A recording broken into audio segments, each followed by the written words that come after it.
피레네 산맥을 경계로 프랑스와 이웃해 있는 바스크 지방.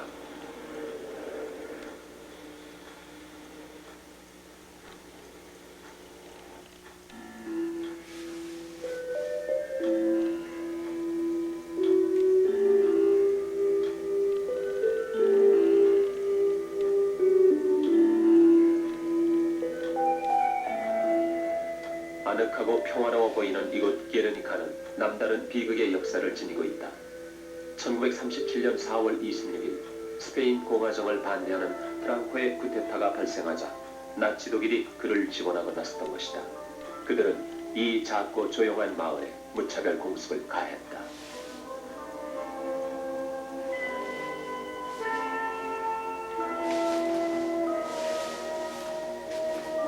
지방의회 건물에 있는 이 불탄 나무의 잔해가 그런 비극의 역사를 생생하게 말해주고 있다.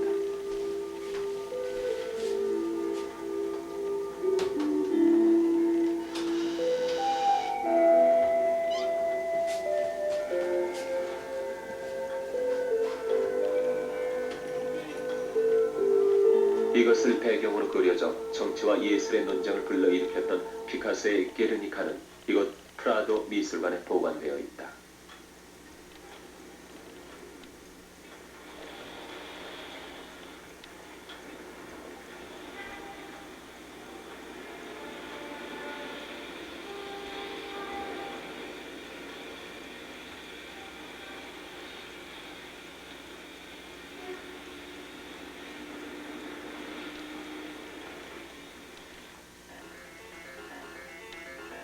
작가 피카소는 이 작품에 단서를 붙였다. 스페인의 민주주의가 회복되면 게르니카를 돌려보내라고. 그 말대로 지난 1975년 프랑코 사후에야 게르니카는 오랜 정치적 망명을 끝냈다. 1981년 9월 9일 조국 스페인의 품으로 영원히 돌아온 것이다.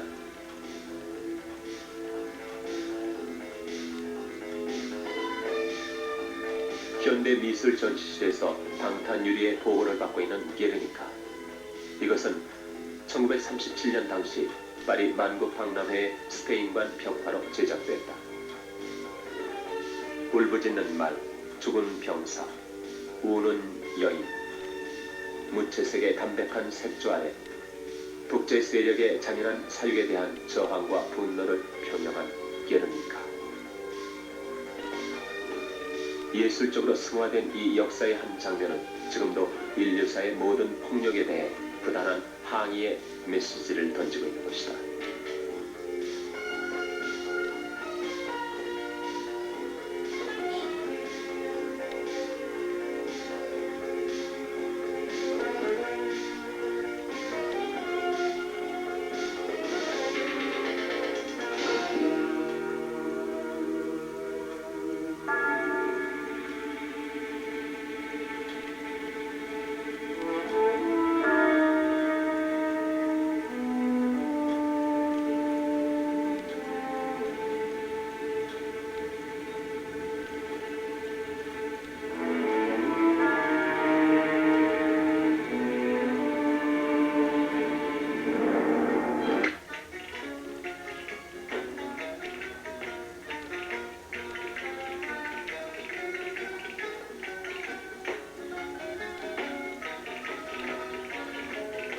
스페인에서 가장 기후가 쾌적하고 풍광이 아름다운 지중해 연안의 안달루시아 지방. 이곳의 남쪽 도시 말라가도 휴양지로서 그 맑고 깨끗한 정치를 자랑한다. 도시 곳곳에 고풍스럽게 남아있는 로마의 유적들. 그런 역사적 장소와 자연 환경이 어우러져 한결 그 아름다운 풍치를 더해주는 말라가.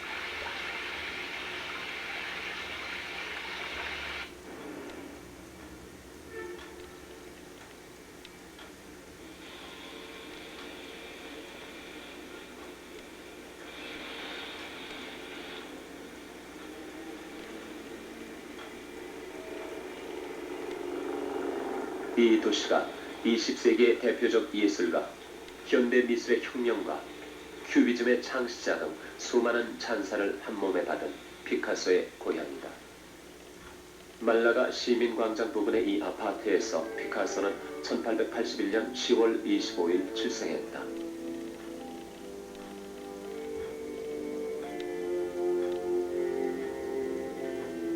그가 피카소라는 성을 따온 어머니 마리아 피카소 로페즈는 꽤 이름난 집안 출신이었다. 그리고 아버지 호세 루이스 블라스코는 지방의 미술학교 교사였다. 말보다 그림을 먼저 배운 피카소는 자라면서 학교 가기를 싫어하고 기르던 비둘기만 그리려 했다. 14살 때는 아들의 비범한 자질에 그 아버지가 자신의 학원을 물려주고 영영 붓을 꺾었다는 일화가 전해진다.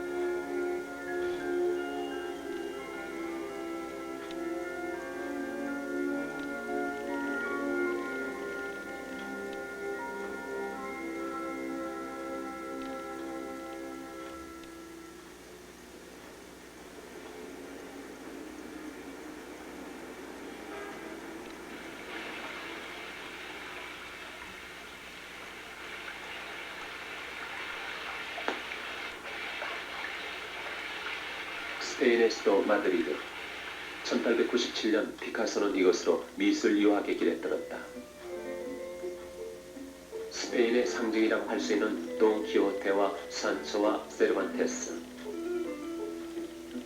정열과 격정으로 모험을 찾아 나서던 돈키호테와 분방하고 대담한 상상력으로 끝없이 새로운 것을 찾아내는 피카소의 예술적 기질은 서로 맞닿아 있는 것이 아닐까.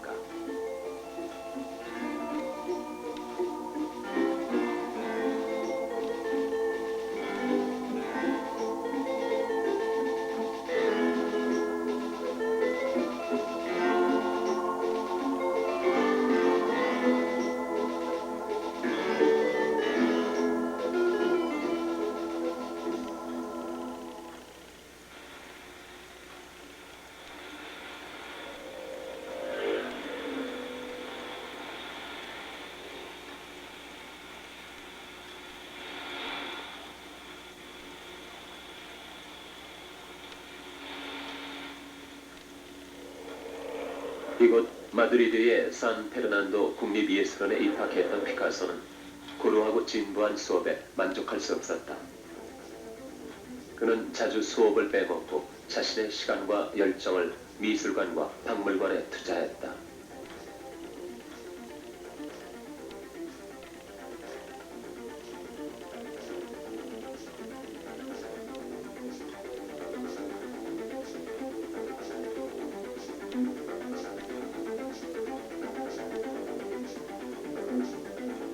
(16, 17세기) 미술의 소장품으로는 세계 제1을 자랑하는 프라도의 많은 작품들이 그에게 더할 나위 없는 좋은 스승이었던 것이다.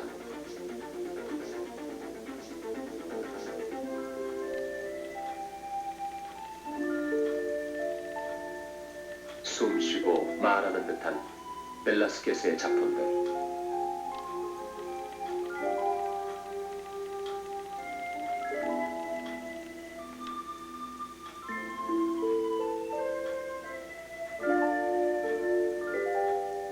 그리고 형체를 가능한 길게 느리고 활 모양으로 굴절시키는 엘 그레코의 그림들은 후인 피카소의 청색시대에 큰 영향을 미친다. 재기와 영감이 번뜩이던 피카소의 독자적인 고전회화 공부는 그에게 탄탄한 미적 감각을 길러주었다.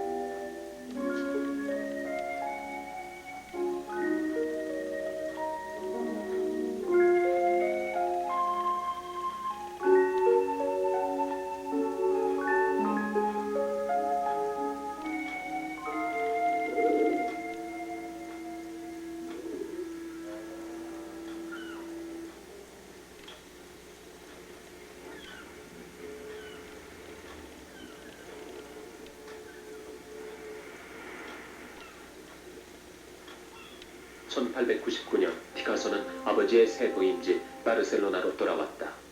스페인에서 산업혁명이 가장 먼저 시작된 이 도시는 경제적으로 번영한 곳이었다. 콜럼버스가 신대륙을 발견하기 위해 떠난 개척의 도시 바르셀로나. 새로운 문물과 지식의 집산지 바르셀로나.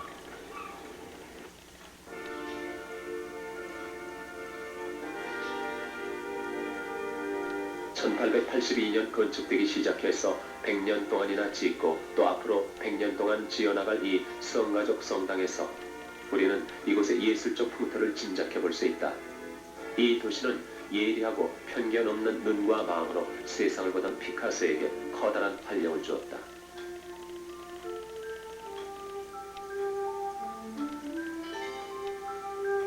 14살 때 처음 가족을 따라 이곳에 왔던 피카소는 그해 아버지가 교사로 있던 라롱아 미술학교에 입학했다. 한 달이나 소요되는 입학시험 과제를 단 하루 만에 완성시키고 초보 과정을 뛰어넘어 바로 고등부에 들어갔던 것이다. 그 학교는 다른 곳으로 옮겨가고 이제는 바르셀로나 예술원으로 바뀌어 있다.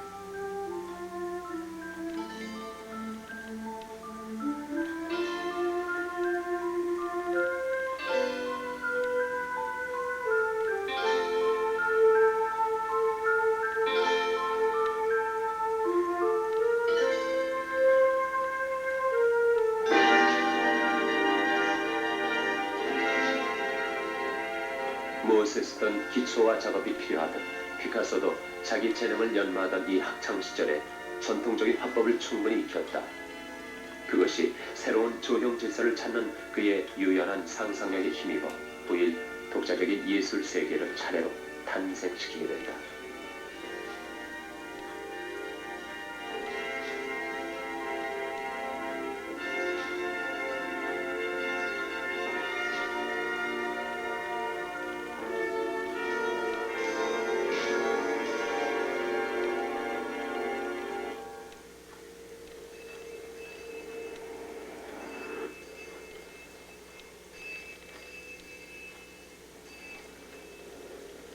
그의 예술적 성향은 나날이 눈부시게 진전했고 마침내 학교 건너편에 독립된 아틀리에를 갖는다. 자기만의 작업실. 이곳에서 피카소는 엄격한 고전주의자였던 아버지에게서 벗어나 비로소 자유로운 예술의 공기를 마음껏 들이쉬게 된다. 변화와 모험의 강렬한 유혹을 잠재울 수 없었던 피카소. 그는 이 화실에서 그리고 또 그리는 일에 자신을 바쳤다.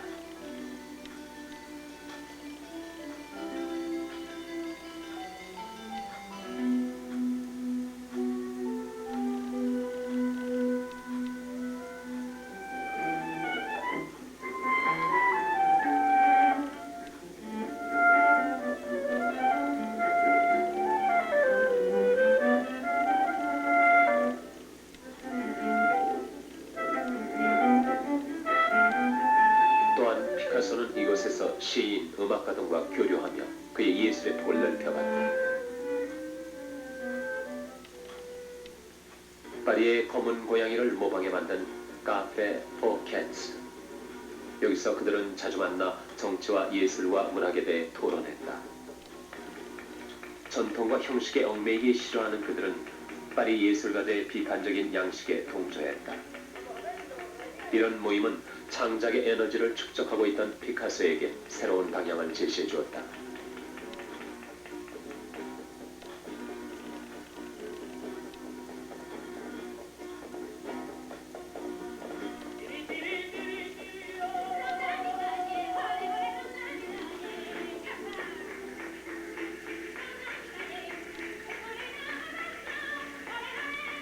(80여) 년의 세월이 흘러도 옛 모습 그대로를 간직한 이 카페는 여전히 젊은이들의 열기로 충만해 있다.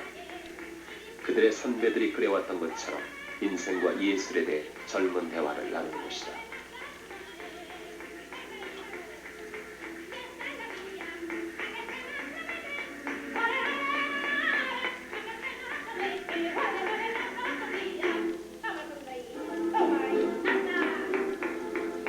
피카소는 이런 젊은 동료들에게 귀를 기울였고 관찰했으며 또 스케치했다. 때로 포스터와 메뉴도 그렸으며 1900년에는 이곳에서 첫 전시회도 가졌다.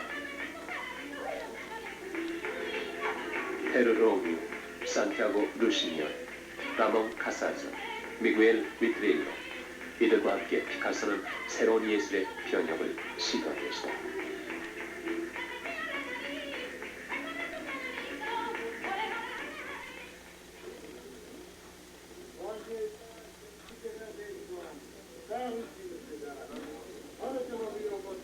이렇게 피카소 예술의 결정적 형성기였던 이 바르셀로나 시절을 기념하기 위해 1963년 피카소 미술관이 개관됐다. 이곳에는 9살부터 말년까지의 피카소 그림들이 꼼꼼하게 정리되어 있다. 10살 때 석고상을 보고 스케치한 그의 그림은 그 솜씨가 어느 미술교사 못지않았다. 다른 아이들이 장난할 나이에 그는 이미 미술관에 소장된 그림을 그렸던 것이다.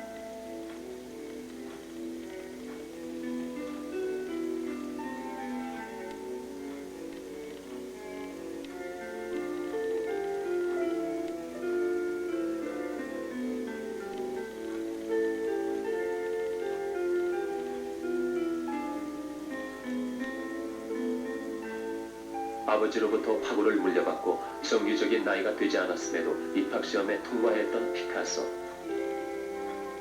그는 이 무렵 자신의 손이 닿기만 하면 어느 종이라도 사용했고 환경이 제공하는 어떤 주제라도 선택했다.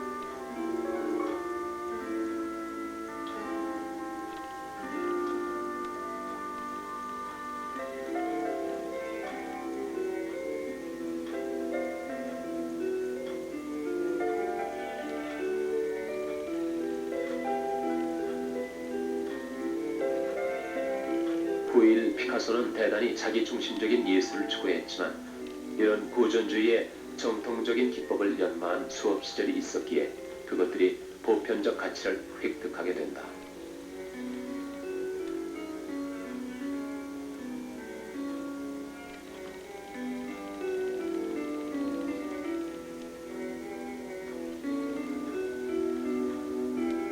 열네 살에 접어들 무렵 피카소는 이 작품을 전시회에 출품했다.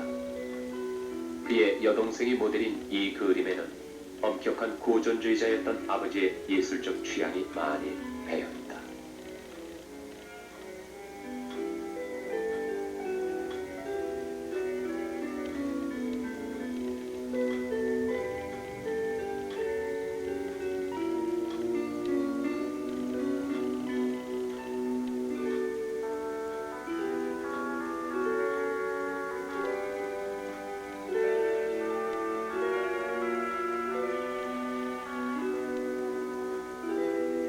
그러나 다음에 따로 아뜰리에를 얻어 그렸던 이 작품에는 자신만의 독특한 분놀림이 드러난다.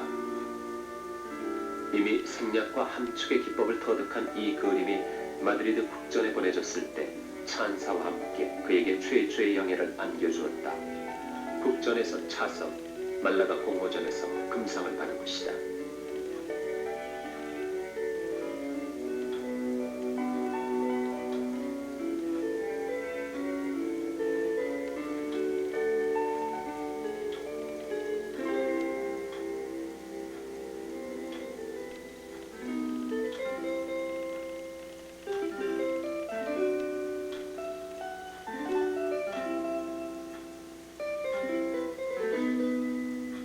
바르셀로나 시절 피카소는 파리로 가끔 왕래했다. 표현의 온갖 가능성을 끈덕지게 찾아 나섰던 그에게 새로운 길을 열어 보여준 곳이기 때문이다. 파리에서 그려진 이 그림들에는 그가 받은 영향이 두드러진다. 피카소는 인상파의 색채 분할 이론과 로트렉의 현실적 주제에 큰 관심을 가졌다. 특히 이 그림들에서는 야수파와 표현주의적 색채가 짙다. 이때 피카소는 지방화가로서의 때를 벗고 개성적 양식을 모색하던 탐구자였던 것이다.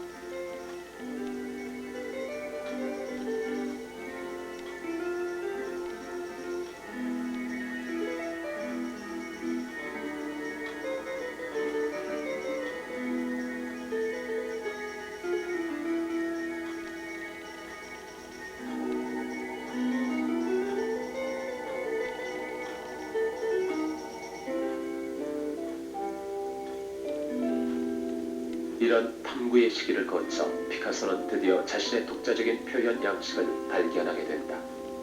청색 시대가 바로 그것이다.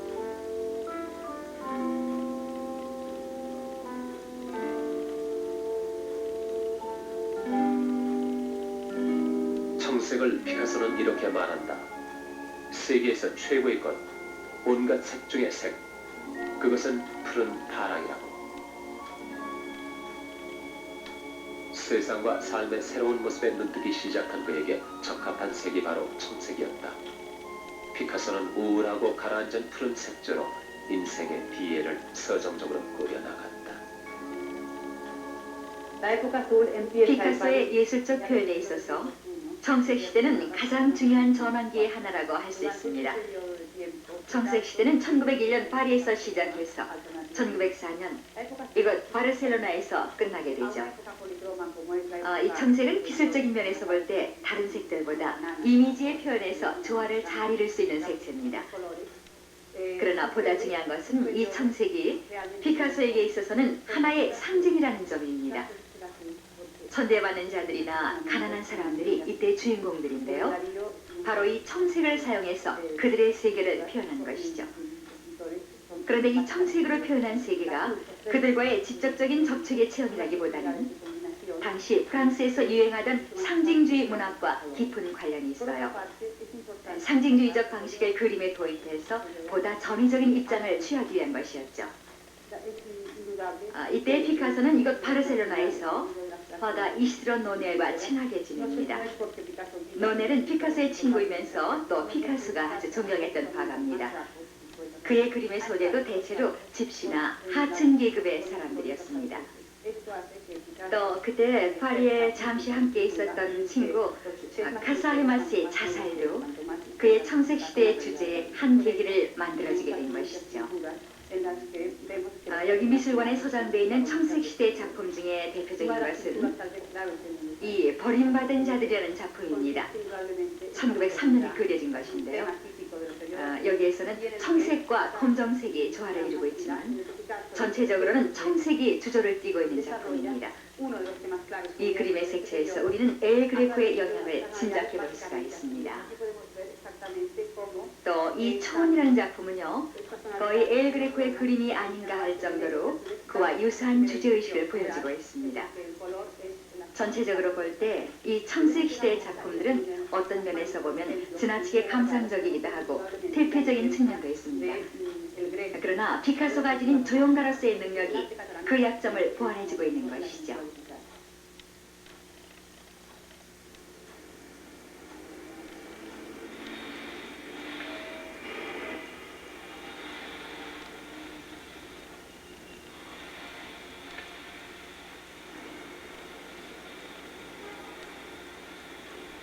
(1904년) 마침내 피카소는 파리에 정착했다. 19세기 예술의 중심지로서 전 세계 예술가들의 성지로서 흠모받는 파리에 자신의 인생과 예술을 걸어보기로 한 것이다. 그러나 바르셀로나의 신동도 여기서는 무명화가의 한 사람이었고 목마르트 생활의 고독과 가난은 피카소를 강한 의지의 인간, 현실적인 인간으로 만들었다. 그는 라비냥 광장에 있는 파또 라바르에서 또 한 번의 변신을 선언했다.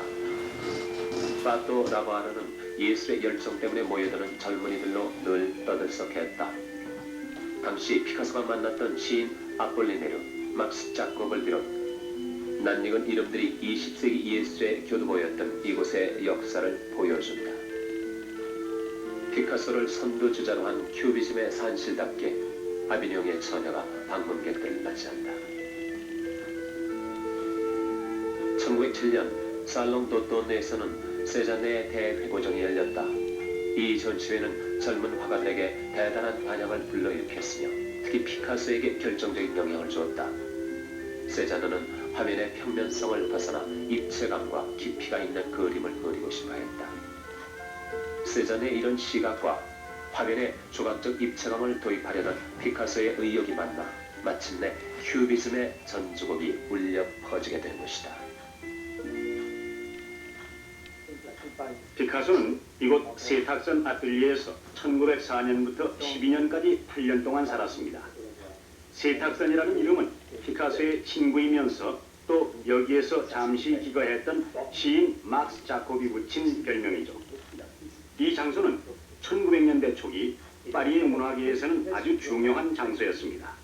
회화나 조각, 문학 등에서 많은 새로운 예술가를 배출해낸 곳이죠. 특히 피카소의 아비뇽의 처녀들이 제작된 장소라는 점에서 미술사의 혁신적 전환이랄 수 있는 큐비즘의 산실인 것입니다. 이 작품은 1907년에 제작됐는데 여기에 직접적인 영향을 준 것은 흑인 조각 그리고 세잔의 작품입니다. 이후 피카소는 분석적 큐비즘과 종합적 큐비즘까지의 작품에서 그의 예술적 성공의 기반을 확실히 다져놓게 되는 것이죠. 그런데 이 큐비즘에 대해서 피카소가 한 말은 늘 기억해둘 만합니다. 우리는 애초부터 큐비즘을 발명하려는 계획을 세운 것은 아니었다. 아무도 특별한 전략을 짠 것도 아니고 누가 명령을 내린 것도 아니다. 우리는 다만 우리 내부에 있는 존재를 표현하고 싶었다. 이 말은 결국 화가가 어떤 자세로 자신의 작업에 임해야 하는지에 대한 좋은 충고라고 생각합니다.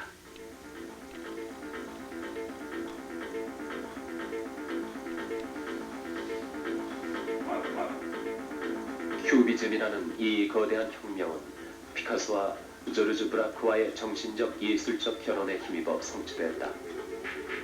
그들은 1910년부터 1912년까지 공동 작업을 하며 초기의 분석적 큐비즘에 도달하게 됐다. 여기서 형태는 허물어졌다가 조립되고 분해되었다가 다시 쌓아진다. 이런 반복작용에 의해 화면은 독자적인 자율성을 획득하게 된 것이다. 회색, 황색, 갈색 등의 단색조로 인물과 풍경이 주로 그려졌다.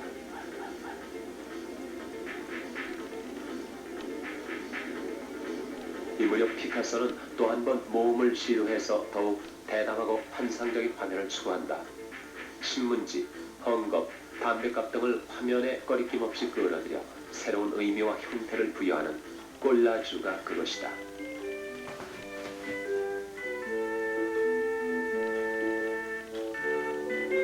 이 시기를 지나 피카소는 다시 새로운 가능성을 추구했다. 그는 단순화에 관심을 가지게 되고 대상에서 가장 중요하고 대표적인 특성을 묘사한다. 이는 후기의 종합적 큐비즘으로 화면에는 다시 색채의 밸런스가 회복된다. 여기에서 우리는 색채와 형태의 배합을 통한 즐거운 조형의 노래를 엿듣게 될 것이다.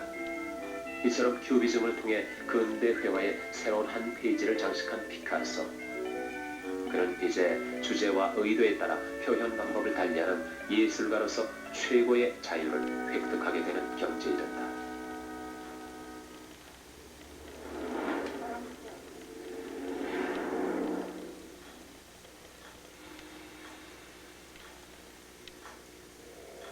더불어 부와 명예를 누리게 된 피카소는 하고자 하는 일에 거칠 것이 없게 됐다. 1947년 그는 도자기 마을 발로리스로 왔다. 발로리스의 이 마드라 공방에서 새로운 창작 의욕을 불태우게 된 것이다. 이곳 마드라의 도자기는 로마 시대로 거슬러 올라갈 만큼 전통을 자랑한다. 그는 무한의 영역, 미지의 영역을 끊임없이 정복해가는 정복자처럼 왕성한 제작량으로 또 한 번 사람들을 놀라게 했다. 66세라는 나이에 불구하고 한 해 동안 2,000점을 제작해서 이듬해 에는 개인전을 가질 정도였다.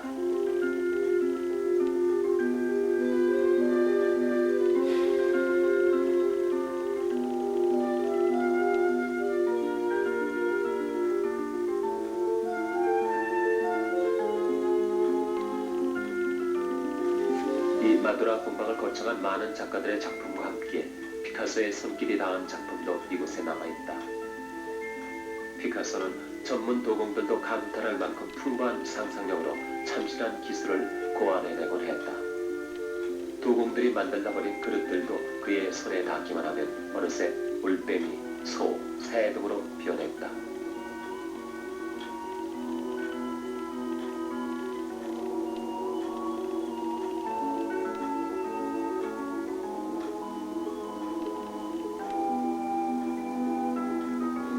회화와 조각의 종합 위에 굽는 불의 마술이 그에게는 또 다른 매력적 경험이었던 것이다.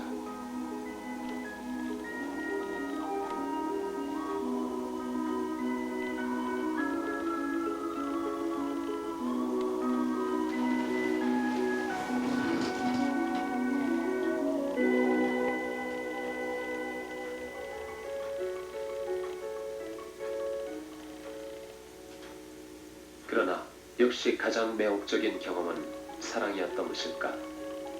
수많은 사랑의 편력은 그의 예술의 큰 원동력이 됐고 그때마다 개성적 양식을 낳았다. 실로 인생이 제공할 수 있는 경험의 어느 것 하나도 그에게 매혹적이지 않은 것은 없었다.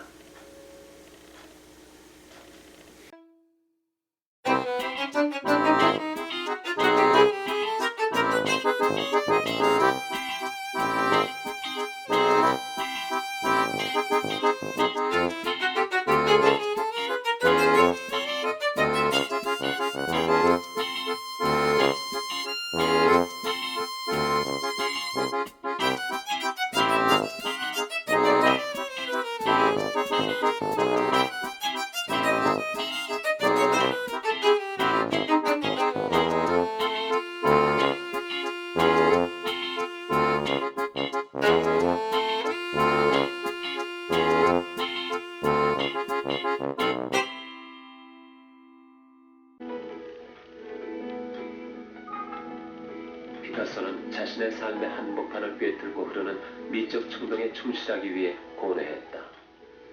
쇠사에 시달려 무뎌진 어른의 영감이 아닌 원시적 창조력과 신선한 감각으로.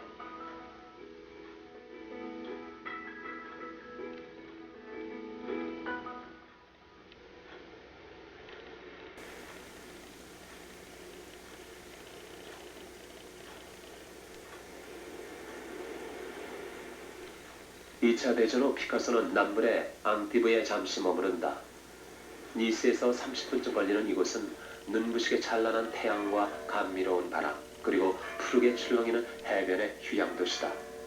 그의 화실은 그리말디 가문의 이 성에 있었다.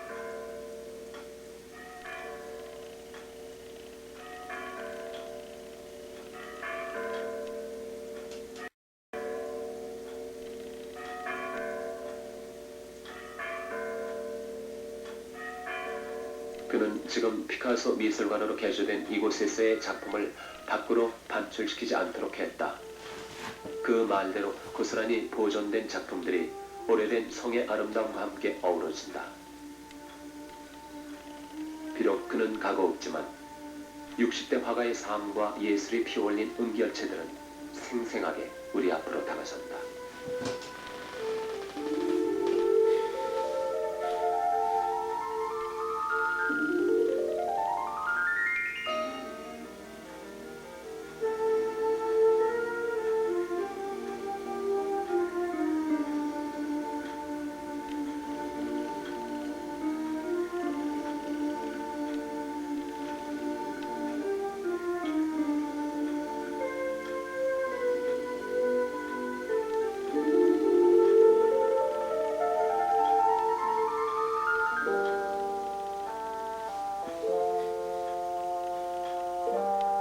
피카소의 앙티브 작품들은 뚜렷하게 양식적 특징을 내보이지는 않는다. 그러나 지중해의 풍광에서 유래한 듯한 산뜻한 색깔들이 돋보인다. 또 말년에 자유로운 예술원의 발현을 예감케 하는 작품들도 있다. 그 대표적인 것이 이 삶의 기쁨이다.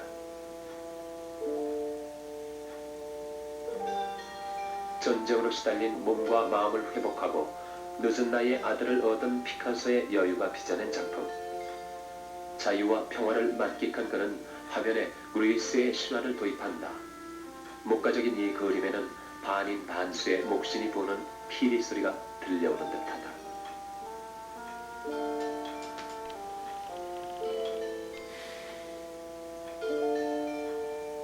낯익은 시야를 새롭고 낯설어 보이게 하는 그의 무한한 표현력은 때로 우리를 유쾌하게 만든다. 오직 순수한 즐거움과 자유에서 이루어지는 아이들의 유희. 그것은 예술의 한 바탕이기도 하다. 이 단순하고 소박한 그림에도 노대가의 유희 정신이 반짝인다.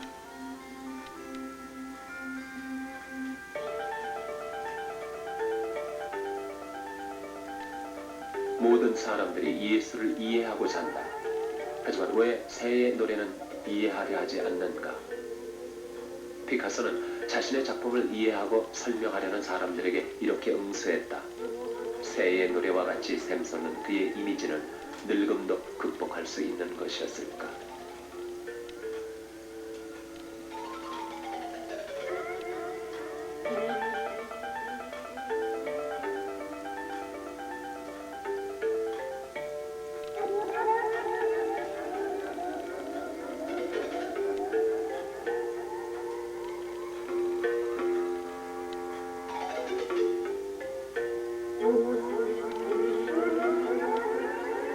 예술가는 모든 장소에서 오는 정서들을 받아들이는 그릇이다.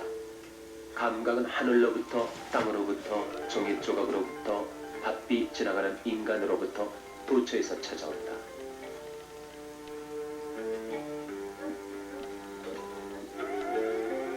그는 이렇게 달려드는 감각들로 붓을 휘몰아가며 창작의 즐거움을 극한까지 밀고 나간다. 마치 자수전을 쓰듯이 그림을 그리며.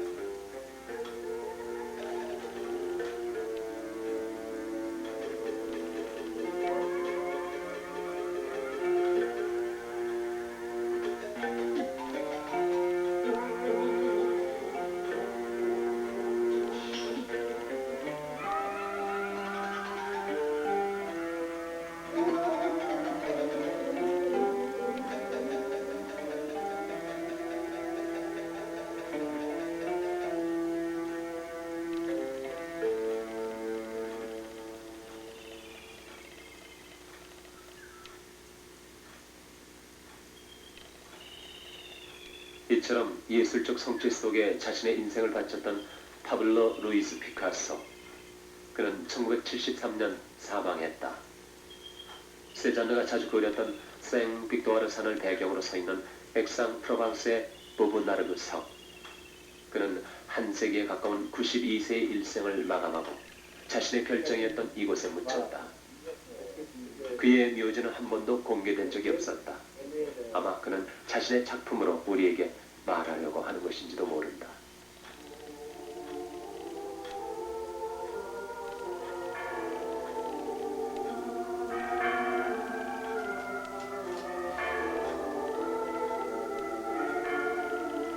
휘황찬란한 시도에 쌓여 영광과 찬사를 한 몸에 누렸던 피카소. 그가 그의 작품 속에 심고자 했던 참다운 메시지는 무엇일까? 그는 철저한 인간 중심의 입장에서 인간의 드라마를 추구해왔다. 사랑과 평화의 드라마가 다루는 것이다. 피카소를 명예 시민으로 추대한 이 발로리스 시 광장에 평화의 상징인 양을 들고 있는 조각품. 그것은 그가 추구한 사랑과 평화의 한 모습일 것이다.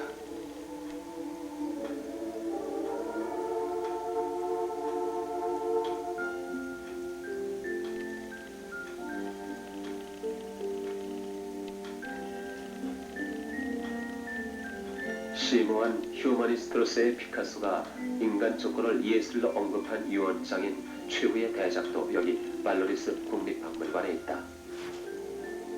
이 박물관은 피카소의 그림 때문에 성당을 개조해서 만든 곳이다.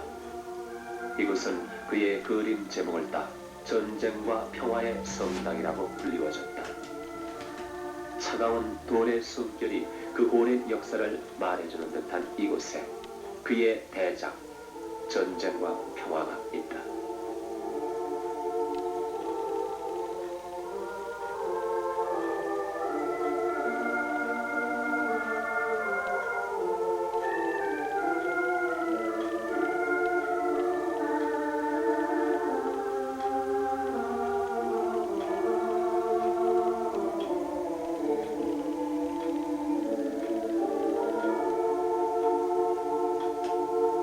우리의 역사적 정치적 현실을 발전 성화시키고 인류의 영원한 과제를 표상한 이 작품에서 피카소는 이렇게 말한다. 정신적 가치 때문에 살고 창작하는 예술가는 인간성과 문명이라는 가장 고귀한 가치를 짓밟으려는 도전에 대해 무관심해서는 안 된다고 나는 믿어왔다. 그리고 또 지금도 그렇게 믿는다.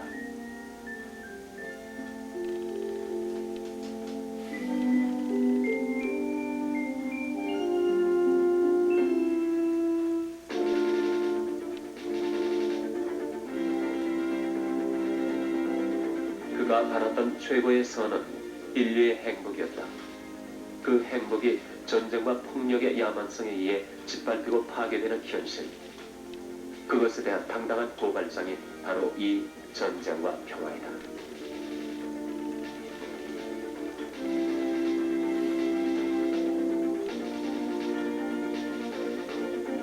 나의 전생에는 예술의 죽음과 예술의 반동에 대한 끊임없는 투쟁 이외에 아무것도 아니었다 라고 말했던 피카소. 그는 인간 존재의 기본적 조건인 자유가 보장되는 화해와 평화의 세계를 추구했다.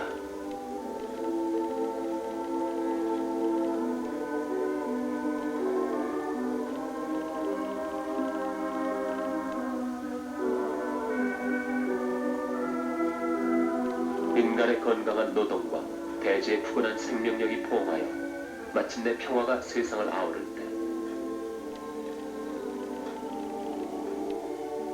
우리가 해방과 환희의 춤을 추며 자유와 평화와 화해로 가득 찬 세계를 이룩할 때 그때 우리는 피카소 예술의 참된 메시지를 밝히고 완성시키게 될 것이다.